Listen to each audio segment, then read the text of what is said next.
Hello friends, welcome to GK mind game. ಪ್ರಶ್ನೆಗಳ ಸಂಪೂರ್ಣ ಮಾಹಿತಿಗಾಗಿ ವಿಡಿಯೋನ ಎಲ್ಲೂ ಸ್ಕಿಪ್ ಮಾಡದೆ ಕಂಪ್ಲೀಟ್ ಆಗಿ ನೋಡಿ. ಇವತ್ತಿನ ಪ್ರಶ್ನೆಗಳಲ್ಲಿ ಮೊದಲನೇ ಪ್ರಶ್ನೆ, ಕೆಟ್ಟ ಆಲೋಚನೆಗಳನ್ನು ಹೊಂದಿರುವ ಕನಸುಗಳು ಏಕೆ ಬೀಳುತ್ತವೆ? ಆಪ್ಷನ್ಸ್: ಎ ಭಾವನಾತ್ಮಕ, ಬಿ ನಕಾರಾತ್ಮಕತೆ, ಸಿ ಅತಿಯಾದ ಆಸೆ, ಡಿ ಪಾಪಕರ್ಮ.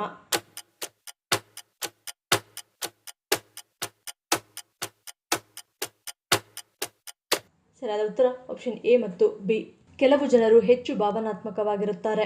ಇದರಿಂದಾಗಿ ಅವರು ಕನಸಿನಲ್ಲಿ ಕೊಳಕು ಆಲೋಚನೆಗಳನ್ನು ಬರುವ ಸಾಧ್ಯತೆಗಳು ಹೆಚ್ಚಾಗಿರುತ್ತವೆ. ಅಂತಹ ಜನರು ತಮ್ಮ ಭಾವನೆಗಳನ್ನು ನಿಯಂತ್ರಿಸಲು ಸಾಧ್ಯವಾಗದ ಕಾರಣ ಒಳ್ಳೆಯ ಮತ್ತು ಕೆಟ್ಟ ಆಲೋಚನೆಗಳ ನಡುವೆ ಬದುಕುತ್ತಾರೆ.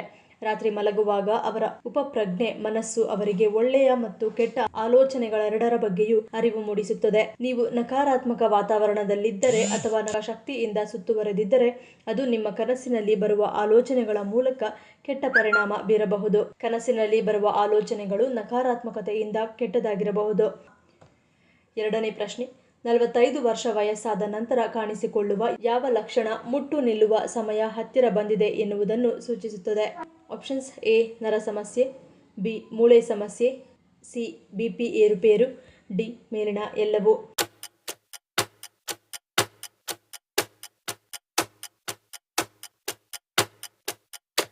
ಸರಿಯಾದ ಉತ್ತರ ಆಪ್ಷನ್ ಡಿ ಮೇಲಿನ ಎಲ್ಲವೂ. ಮುಟ್ಟು ನಿಲ್ಲುವ ಸಮಯದಲ್ಲಿ ಈಸ್ಟ್ರೋಜನ್ ಮಟ್ಟದಲ್ಲಿನ ಕುಸಿತದಿಂದಾಗಿ ಮೆದುಳಿನಲ್ಲಿ ಸೆರೋಟೋನಿನ್ ಮತ್ತು ಡೋಪಮೈನ್ ಮಟ್ಟಗಳು ಗಮನಾರ್ಹವಾಗಿ ಕಡಿಮೆಯಾಗುತ್ತವೆ. ಇದು ನಿದ್ರೆಯ ಸಮಸ್ಯೆಗಳು, ಮನಸ್ಥಿತಿ ಬದಲಾವಣೆಗಳು, ಆತಂಕ, ಖಿನ್ನತೆ, ಪ್ಯಾನಿಕ್ ಮತ್ತು ಒತ್ತಡದಂತಹ ನರವೈಜ್ಞಾನಿಕ ಸಮಸ್ಯೆಗಳಿಗೆ ಕಾರಣವಾಗುತ್ತದೆ. ಮೂಳೆ ರಚನೆಗೆ ಈಸ್ಟ್ರೋಜನ್ ಅವಶ್ಯಕ. ಇದು ಮೂಳೆಗಳನ್ನು ಬಲವಾಗಿಡಲು ಸಹಾಯ ಮಾಡುತ್ತದೆ. ಅದರ ಮಟ್ಟ ಕಡಿಮೆಯಾದಾಗ ಮೂಳೆಯ ರಚನೆಯು ದುರ್ಬಲಗೊಳ್ಳಲು ಪ್ರಾರಂಭಿಸುತ್ತದೆ. ಇದು ಆಸ್ಟಿಯೋಪೊರೋಸಿಸ್ ಮತ್ತು ಮುರಿತಗಳ ಅಪಾಯವನ್ನು ಹೆಚ್ಚಿಸುತ್ತದೆ. ಈ ಸಮಯದಲ್ಲಿ ಕೀಲುಗಳಲ್ಲಿ ನೋವು ಮತ್ತು ಬಿಗಿತವನ್ನು ಸಹ ಅನುಭವಿಸಬಹುದು. ಋತುಬಂಧದ ಸಮಯದಲ್ಲಿ ವ್ಯಾಸೋಮೋಟರ್ ಬದಲಾವಣೆಗಳು ಸಹ ಸಂಭವಿಸುತ್ತವೆ. ಇದರಿಂದಾಗಿ ಮಹಿಳೆಯರು ಬಿಸಿ ಹೊಳಪು, ರಾತ್ರಿ ಬೆವರು, ರಕ್ತದೊತ್ತಡದಲ್ಲಿ ಏರುಪೇರುಗಳಂತಹ ಸಮಸ್ಯೆಗಳನ್ನು ಎದುರಿಸಬಹುದು. ಮೂರನೇ ಪ್ರಶ್ನೆ, ಮೈಗ್ರೇನ್ ಸಮಸ್ಯೆ ಯಾವ ಕಾರಣಗಳಿಂದ ಬರುತ್ತದೆ? ಆಪ್ಷನ್ಸ್: ಎ ನಿರ್ಜಲೀಕರಣ, ಬಿ ನಿದ್ರಾಹೀನತೆ, ಸಿ ಒತ್ತಡ, ಡಿ ಮೇಲಿನ ಎಲ್ಲವೂ.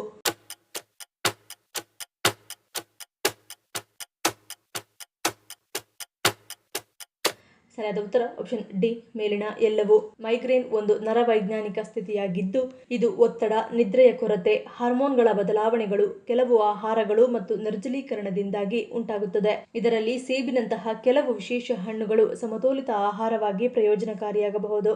ಇವು ಅಗತ್ಯವಾದ ಜಲಸಂಚಯನ ಮತ್ತು ಪೋಷಕಾಂಶಗಳನ್ನು ಸಹ ಒದಗಿಸುತ್ತವೆ. ಆದರೆ ಕೆಲವರಿಗೆ ಸೇಬಿನಂತಹ ಹಣ್ಣುಗಳು ಕೂಡ ಸಮಸ್ಯೆಗಳನ್ನು ಉಂಟುಮಾಡಬಹುದು. ನಾಲ್ಕನೇ ಪ್ರಶ್ನೆ, ಪುರುಷರಲ್ಲಿ ಸಾಮಾನ್ಯವಾಗಿ ಕಾಡುವ ಆರೋಗ್ಯ ಸಮಸ್ಯೆ ಯಾವುದು? ಆಪ್ಷನ್ಸ್: ಎ ಹೆಚ್ಚು ಬೊಜ್ಜು, ಬಿ ಕ್ಯಾನ್ಸರ್, ಸಿ ಮರೆವು, ಡಿ ಕಣ್ಣಿನ ಸಮಸ್ಯೆ.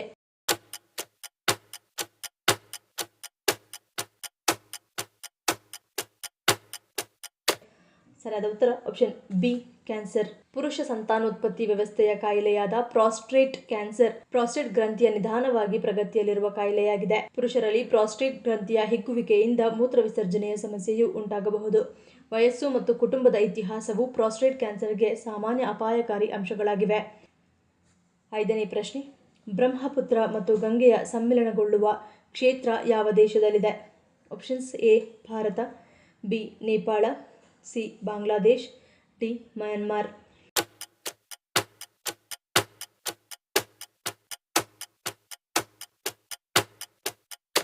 ಸರಿಯಾದ ಉತ್ತರ ಆಪ್ಷನ್ ಸಿ ಬಾಂಗ್ಲಾದೇಶ್. ಗಂಗಾ ಮತ್ತು ಬ್ರಹ್ಮಪುತ್ರ ನದಿಗಳು ಏಕಕಾಲಕ್ಕೆ ಸಂಗಮಿಸುವುದು ಬಾಂಗ್ಲಾದೇಶದ ಚಂದಾಪುರ ಎಂಬ ಪ್ರದೇಶದಲ್ಲಿ. ಇಲ್ಲಿ ಸಂಗಮಿಸುವ ಈ ಎರಡು ನದಿಗಳು ಮುಂದೆ ಹರಿಯುತ್ತವೆ. ಇವು ಸೇರಿ ಮುಂದೆ ಹರಿಯುವ ನದಿಯನ್ನು ಮೇಘನಾ ನದಿ ಎಂದು ಕರೆಯುತ್ತಾರೆ. ಗಂಗಾ ಮತ್ತು ಬ್ರಹ್ಮಪುತ್ರ ನದಿಗಳ ಸಂಗಮದಿಂದಾಗಿ ಡೆಲ್ಟಾ ಸೃಷ್ಟಿಯಾಗುತ್ತದೆ. ಅಂದರೆ ನದಿ ಮುಖಜ ಭೂಮಿ ಎಂದು ಅರ್ಥ. ಇದನ್ನು ವಿಶ್ವದ ಅತಿದೊಡ್ಡ ಡೆಲ್ಟಾ ಎಂದು ಕರೆಯಲಾಗುತ್ತದೆ.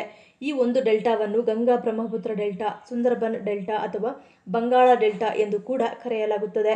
ಗಂಗಾ ಮತ್ತು ಬ್ರಹ್ಮಪುತ್ರ ನದಿಗಳ ಸಂಗಮದ ಈ ಡೆಲ್ಟಾ ಪ್ರದೇಶವನ್ನು ವಿಶ್ವದ ಅತ್ಯಂತ ಫಲವತ್ತಾದ ಭೂಮಿ ಎಂದು ಕೂಡ ಗುರುತಿಸಲಾಗುತ್ತದೆ. ಆರನೇ ಪ್ರಶ್ನೆ, ಮಹಿಳೆಯರು ತಮ್ಮ ಖಾಸಗಿ ಭಾಗದ ಆರೋಗ್ಯವನ್ನು ಕಾಪಾಡಲು ಯಾವ ಆಹಾರವನ್ನು ಸೇವಿಸಬೇಕು? ಆಪ್ಷನ್ಸ್: ಎ ಮೊಸರನ್ನ, ಬಿ ಬೆಳ್ಳುಳ್ಳಿ, ಸಿ ಬಾಳೆಹಣ್ಣು, ಡಿ ಮೇಲಿನ ಎಲ್ಲವೂ.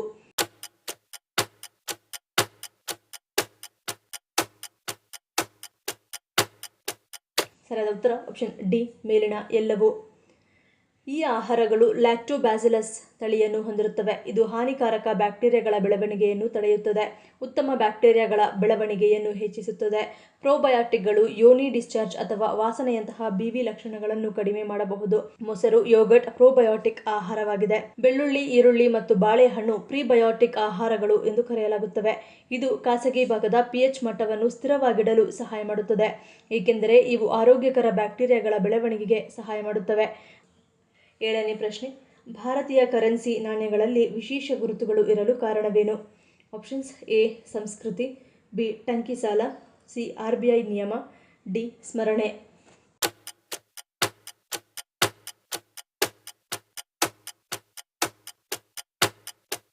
ಸರಿಯಾದ ಉತ್ತರ ಆಪ್ಷನ್ ಬಿ ಟಂಕಿಸಾಲ. ಭಾರತ ಸರ್ಕಾರ ಪ್ರತಿ ವರ್ಷ ಕರೆನ್ಸಿ ನೋಟುಗಳೊಂದಿಗೆ ನಾಣ್ಯಗಳನ್ನು ಕೂಡ ಬಿಡುಗಡೆಗೊಳಿಸುತ್ತದೆ. ದೇಶದಲ್ಲಿ ಭಾರತ ಸರ್ಕಾರದ ಅಧೀನದಲ್ಲಿ ಈ ನೋಟುಗಳು ಹಾಗೂ ನಾಣ್ಯಗಳು ತಯಾರಾಗುತ್ತವೆ. ಭಾರತದಲ್ಲಿ ಒಟ್ಟು 4 ಕಡೆ ನಾಣ್ಯಗಳನ್ನು ಟಂಕಿಸಲಾಗುತ್ತದೆ. ಮುಂಬೈ, ಕೋಲ್ಕತ್ತಾ, ಹೈದರಾಬಾದ್ ಮತ್ತು ನೋಯ್ಡಾದಲ್ಲಿನ ಟಂಕಸಾಲೆಯಲ್ಲಿ ನಾಣ್ಯಗಳ ಟಂಕಿಸುವ ಕಾರ್ಯ ನಡೆಯುತ್ತದೆ. ಈ ಗುರುತುಗಳನ್ನು ಮುದ್ರಿಸಲು ಅಸಲಿ ಕಾರಣವೇ ಈ ಟಂಕಿಸುವ ಕಾರ್ಯ ನಡೆಯುವ ಸ್ಥಳಗಳು. ಉದಾಹರಣೆಗೆ, ಒಂದು ನಾಣ್ಯದಲ್ಲಿ ವಜ್ರದ ಗುರುತು ಇದ್ದರೆ ಅದು ಮುಂಬೈನ ಕೇಂದ್ರದಲ್ಲಿ ಟಂಕಿಸಲಾದ ನಾಣ್ಯ ಎಂದು ಅರ್ಥ. ಒಂದು ವೇಳೆ ಯಾವುದೇ ರೀತಿಯ ಗುರುತು ಇಲ್ಲದಿದ್ದಲ್ಲಿ ಅದು ಕೋಲ್ಕತ್ತಾದ ಕೇಂದ್ರದಲ್ಲಿ ಟಂಕಿಸಿರುವ ನಾಣ್ಯ ಎಂದು ಅರ್ಥ. ಇನ್ನು ನಾಣ್ಯದಲ್ಲಿ ನಕ್ಷತ್ರ ಅಂದರೆ ಸ್ಟಾರ್ ಮಾರ್ಕ್ ಇದ್ದಲ್ಲಿ ಅದು ಹೈದರಾಬಾದ್ನ ಟಂಕಸಾಲೆಯಲ್ಲಿ ಟಂಕಿಸಲಾದ ನಾಣ್ಯವೆಂಬುದರ ಗುರುತು. 8ನೇ ಪ್ರಶ್ನೆ, ದೇಹದಲ್ಲಿ ಯಾವುದರ ಕೊರತೆಯಾದರೆ ಮಲಮೂತ್ರದಲ್ಲಿ ರಕ್ತ ಕಾಣಿಸಿಕೊಳ್ಳುತ್ತದೆ? ಆಪ್ಷನ್ಸ್ ಎ ಕಬ್ಬಿಣ, B vitamin K, C calcium, D vitamin D.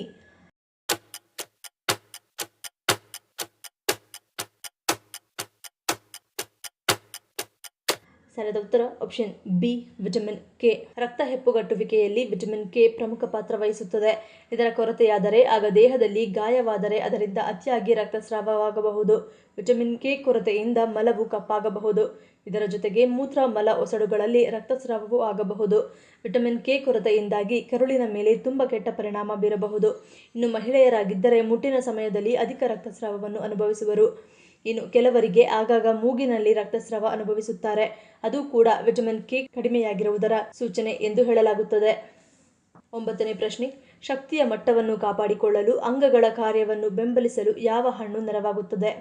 Options A ಸೇಬು, ಬಿ ಕಲ್ಲಂಗಡಿ, ಸಿ ಡ್ರ್ಯಾಗನ್ ಹಣ್ಣು, ಡಿ ಅನಾನಸ್.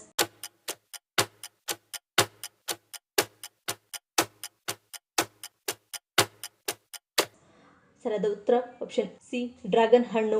ಹಳದಿ ಡ್ರ್ಯಾಗನ್ ಹಣ್ಣು ನೀರಿನ ಅಂಶದಿಂದ ಸಮೃದ್ಧವಾಗಿದೆ. ಇದು ವಿಶೇಷವಾಗಿ ಬಿಸಿ ವಾತಾವರಣದಲ್ಲಿ ಹೈಡ್ರೇಟೆಡ್ ಆಗಿರಲು ಅತ್ಯುತ್ತಮ ಆಯ್ಕೆಯಾಗಿದೆ. ನಿಮ್ಮನ್ನು ಹೈಡ್ರೀಕರಿಸಿಕೊಂಡಿರುವುದು ಶಕ್ತಿಯ ಮಟ್ಟವನ್ನು ಕಾಪಾಡಿಕೊಳ್ಳಲು, ಅಂಗಗಳ ಕಾರ್ಯವನ್ನು ಬೆಂಬಲಿಸಲು ಮತ್ತು ಆರೋಗ್ಯಕರ ಚರ್ಮವನ್ನು ಉತ್ತೇಜಿಸಲು ಸಹಾಯ ಮಾಡುತ್ತದೆ. ಹಳದಿ ಡ್ರ್ಯಾಗನ್ ಹಣ್ಣು ಕಡಿಮೆ ಗ್ಲೈಸೆಮಿಕ್ ಸೂಚಿಯನ್ನು ಹೊಂದಿದ್ದು ಮಧುಮೇಹವನ್ನು ಹೊಂದಿರುವ ಜನರಿಗೆ ಇದು ಸೂಕ್ತವಾಗಿದೆ. ಹಣ್ಣಿನಲ್ಲಿರುವ ನಾರಿನ ಅಂಶವು ರಕ್ತ ಪ್ರವಾಹದಲ್ಲಿ ಸಕ್ಕರೆಯ ಹೀರಿಕೊಳ್ಳುವಿಕೆಯನ್ನು ನಿಧಾನಗೊಳಿಸಲು ಸಹಾಯ ಮಾಡುತ್ತದೆ. ರಕ್ತದಲ್ಲಿನ ಸಕ್ಕರೆ ಮಟ್ಟದಲ್ಲಿ ಹಠಾತ್ ಏರಿಕೆಯನ್ನು ತಡೆಯುತ್ತದೆ.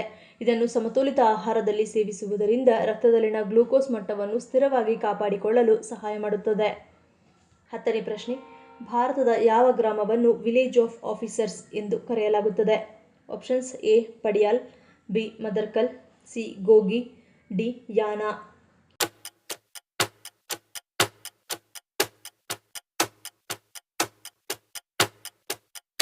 ಸರಿಯಾದ ಉತ್ತರ ಆಪ್ಷನ್ ಎ ಪಡಿಯಾಲ್. ಮಧ್ಯಪ್ರದೇಶದಲ್ಲಿರುವ ಬುಡಕಟ್ಟು ಜನಾಂಗವೇ ಹೆಚ್ಚಿರುವ ಪಡಿಯಾಲ್ ಎಂಬ ಗ್ರಾಮವನ್ನು ವಿಲೇಜ್ ಆಫ್ ಆಫೀಸರ್ಸ್ ಎಂದೇ ಕರೆಯುತ್ತಾರೆ. ಧಾರ್ ಜಿಲ್ಲೆಯ ಬಳಿ ಇರುವ ಈ ಗ್ರಾಮದ ಜನಸಂಖ್ಯೆ ಕೇವಲ 5,000 ಮಾತ್ರ.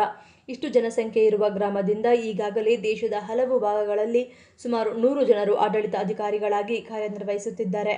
ಈ ಗ್ರಾಮದ 90% ಜನರು ಬೆಲ್ ಎಂಬ ಬುಡಕಟ್ಟು ಜನಾಂಗಕ್ಕೆ ಸೇರಿದವರು ಎನ್ನುವುದು ಈ ಗ್ರಾಮದ ಇನ್ನೊಂದು ವಿಶೇಷತೆ.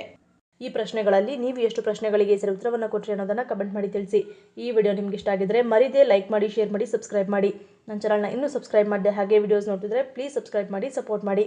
ಮತ್ತೊಂದು ಇಂಟ್ರೆಸ್ಟಿಂಗ್ ವಿಡಿಯೋನಿಗೆ ಸಿಗ್ತೀನಿ. Until love you all, take care.